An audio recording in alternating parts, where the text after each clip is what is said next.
Welcome to the Heels on Water podcast. This is where we learn to walk on the water in our storms with the courage, confidence, and grace we were designed with. I'm your host, Dr. Alette Stephen, and I am glad that you found our boat. So let's put on our heels and get ready to step out on that water.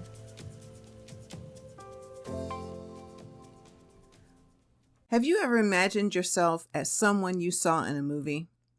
I don't mean that you empathized with them and felt their joy or their pain. I mean that you identified with their persona and you were ready to jump into their shoes. For me, that is 2017's Wonder Woman, portrayed by Gal Gadot. I had already loved Wonder Woman from my childhood when I watched Lindsay Wagner spin from Diana Prince into the best female superhero of the 70s. When she was transported to the big screen, we found out more about her background. We witnessed how she was trained, but most of all, she was a fearsome force to be reckoned with, and her toys were upgraded. Do you remember what Lindsay had before?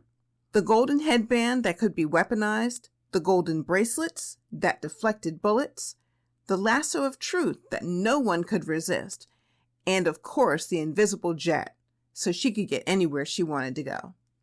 This time around, however, everything got a makeover and or an upgrade, including her outfit. Do you remember that outfit? What an outfit. While I was a little disappointed when I first realized that the invisible jet was gone, I was intrigued to see her new additions.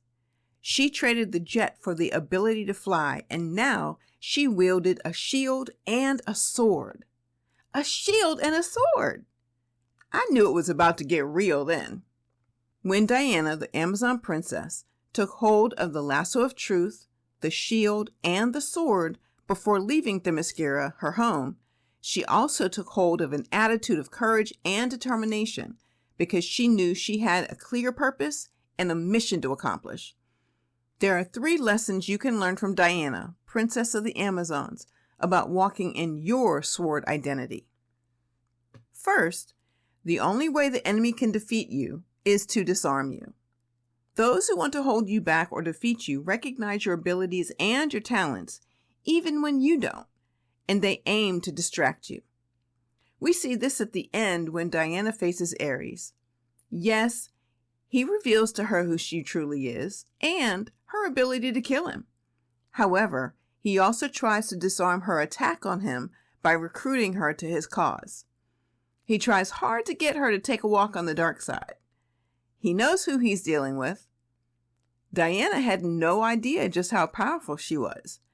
Does that sound at all familiar to anything you've experienced? For me, the enemy has been plotting and working all my life to convince me that I'm deficient and have no impactful abilities or strengths. Believe it or not, he had me convinced for a long time that I did not have anything to say that anyone would want to hear. He tried hard to take my voice, which turns out to be one of my best tools. I am so glad that I finally learned the truth. How about you? What has the enemy been working on to keep you from doing? Where did he try to distract you away from your abilities and strengths? Those are your tools. Now, speaking of tools, God armed and equipped you with tools to use to fight the battles you were designed to fight. Diana teaches you not to be without your tools because, as her aunt told her, the fight will not be fair. Diana had to learn to always be on guard and at the ready. She stayed ready so she didn't have to get ready. One of the first things we notice about her is that she is never without her tools. Even when she's undercover, you see that she still has her bracelets on under her trench coat when she keeps Steve Trevor from getting shot in the ambush. You see the sword down the back of her evening gown with the handle sticking up against her back like decoration, and the blade inside her skirt. She recognizes the importance of the tools she was trained to use. Similarly, you must know how you've been equipped, you must study how to use those tools, and be ready to use those tools at any time, whether at a gala with your sword down your back of your dress, or just walking down the street going from point A to point B where you may be ambushed. If the enemy can catch you with your guard down and your tools missing, you're disarmed and ready to be defeated. Think of it this way. At all times, you are either ready to be victorious or ready to be defeated. Now, the second lesson for your sword identity is to immerse yourself in your identity. Many women don't really know who they are, but they can know right now why they're here and how they're supposed to carry that out, even in a general way. Something women confuse is who they are as a person as opposed to who they are for everyone else in their world. Using Diana again, she knew she was an Amazon princess. So in a general way, she knew her purpose and her mission as an Amazon. Their purpose was to be a bridge to greater understanding. Their mission was to defend the world. Because she immersed herself in her purpose and her mission, she was ready to leave home to do it, even if she had to sneak away or go to the front lines of the battlefield. Likewise, you should know your purpose and mission as a woman who's been redeemed by Jesus. Your purpose is to build the kingdom of God. Your mission is to spread the gospel and make disciples. You should be willing to do whatever it takes to fulfill your purpose and to carry out the mission. Where you are again like Diana is your true and full identity and how you discover its importance. Diana was the daughter of Zeus, the king of the Greek gods, although she was never told this by her mother. With that came the strengths and abilities she didn't even know about. Secretly, her aunt made sure she was trained in hand-to-hand combat, but no one told Diana of her inner strength and true, full identity. She was led to believe that her sword, a thing, was the ultimate weapon for her mission. In reality, she was the ultimate weapon against the enemy. She was the sword. Because she was her father's daughter, she internally had what she needed to defeat her biggest foe. Likewise, you, my dear, are the daughter of the Most High God. If no one told you before now, I'm telling you. As the daughter of the Most High, the Almighty, you have abilities and strengths beyond what you know. Jesus said in John 14:12 that whoever believes in him will do the works he did, and even greater works after he went back to the Father. You have within you the Spirit of God, which gives you access to the power of God to live your life, to do works like Jesus did and more, and do his will on a daily basis so that his glory is seen in the earth. The point when Diana learned her inner strength and true full identity was during the biggest battle of her life. That's also when you find out who you are, what that means, and the fullness of the strength you have. Just like Diana, you must tap into your inner God's daughter core, straighten your crown, and take charge of the situation with the authority you have been given. You never really know what's in you until you go through trials and tribulations. Before that, it's not needed. As I mentioned in the episode titled, Gift Behind the Pain, sometimes the storm is sent, or you are sent into the storm to bring out what's in you. The third lesson for your sword identity that you can gather from watching Diana is not to seek permission from anyone who was not on the call when the directions were given. You need to be where you were designed to be, not where people tell you that you should be. Because Diana understood that the Amazon's purpose and mission came from Zeus, she did not allow anyone to distract her from it, not even her mother, the queen. She showed respect. However, in her opinion, the mission superseded any person. The mission was the supreme priority. That is where you need to take her as a model. Often, you know your purpose and mission, to build the kingdom, spread the gospel, and make disciples. But you wait for permission from a person to do it. For whatever reason, you slip into putting man on a pedestal or in the driver's seat and putting God in the back seat.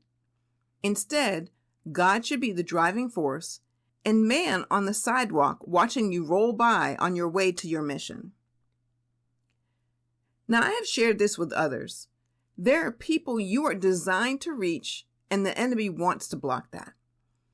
You may be daring, so I can't speak for you, but I won't be in front of God and held accountable for the people I was supposed to reach and could have reached, but didn't reach because I listened to some knucklehead down here or because I let the enemy influence me with fear. Hippolyta tried to influence Diana to stay home and away from the danger on the outside world. Because Diana knew her purpose and her mission, the responses she gave to her mother were that she could not stand by while innocent lives were lost, and she questioned who she would be if she chose to stay. Both responses spoke to her mission to defend the world. As an Amazon, Diana understood her reason for being, even if she did not understand how she was designed to do it. Do you prioritize your mission and purpose for being here, even if you may not know yet how you specifically were designed to carry it out? Never fear. Like Diana, you may not really figure that out until you need to know. Until then, use and do what you know. Now consider this. If you're out of place, the people assigned to you cannot get what they need or get to where they need to go. They will not have what you were designed to deposit in or do for them so they could continue their journey of finding or building their relationship with God. Remember in the movie, if Diana had stayed on Themyscira as her mother wanted, or if she had heeded Steve's warning not to go into the battlefield into no man's land, Diana would never have completed the mission she was born for. Steve tells her, "I can't let you do this." To which she responds, "What I do is not up to you. It's what I'm going to do." The people she was designed to save in the world would not have been saved if she had listened to her mother or to Steve. Do what you know to do, and remember there are people assigned to your yes. It's not just about you being obedient and following your convictions. I think about the people waiting for me to be in the right place who don't even know that's what they're waiting for, but it's what they need to move forward. My husband used to talk about that guy. You know, the guy who is in the right place at the right time, whose name you may never even know, but if he wasn't in place, that necessary thing never could have happened. The last thing to remember about not seeking permission in your sword identity is to stay sharp and stay ready. The way to do that is to guard and maintain your confidence. Deep down, and possibly covered up, there's part of you that knows there's more to you than the world sees and credits you for being. We see an example of this with Hippolyta, Diana's mother. Even though she thought she had a good reason, she lied to Diana about her identity. Here's the kicker. Not only did Hippolyta hide Diana's identity as daughter of Zeus, the king of the Greek gods, but she also kept secret from Diana the power within her. Diana was told that she was not a fierce warrior and was not permitted to learn to fight. Yet, Diana felt she was different from what she was told that she was. She was drawn to fighting. She was drawn to the shield and the sword. I wonder if Hippolyta really did not believe Diana had it in her to do the job of defeating Ares. Perhaps Hippolyta did not have enough confidence in Diana to believe Diana was enough. Does that sound familiar? Do any people around you not have enough confidence in you to support you and encourage you to follow your mission? The good thing is that Diana had enough confidence and conviction to override the lack of support from her mother. When the time came for the rubber to hit the road, Diana dug deep into her core beliefs to empower herself to defeat her enemy. That's the same thing you need to do. Dig deep into your core beliefs and remind yourself about what Diana said as she dealt the final blows to her enemy. It's not about what they deserve. It's about what you believe. And I believe in love. Only love can truly save the world. Now we know that God is love. So we know that only God can save the world. Share God with the world. Like Diana, we are also made to be a bridge to better understanding. These are some of the things to think about when you're tempted to be afraid, distracted, or guilted because of discomfort, or you see the deep, unfamiliar, choppy waters. I challenge you to pick up your shield and take on your sword identity. It's about to get real. Now go do the thing. I'm looking forward to being out here on the water with you, so follow the Heels on Water podcast so you know when the next episode leaves the dock. And share the podcast with a woman you care about. Heels on, eyes up. Talk to you next Tuesday.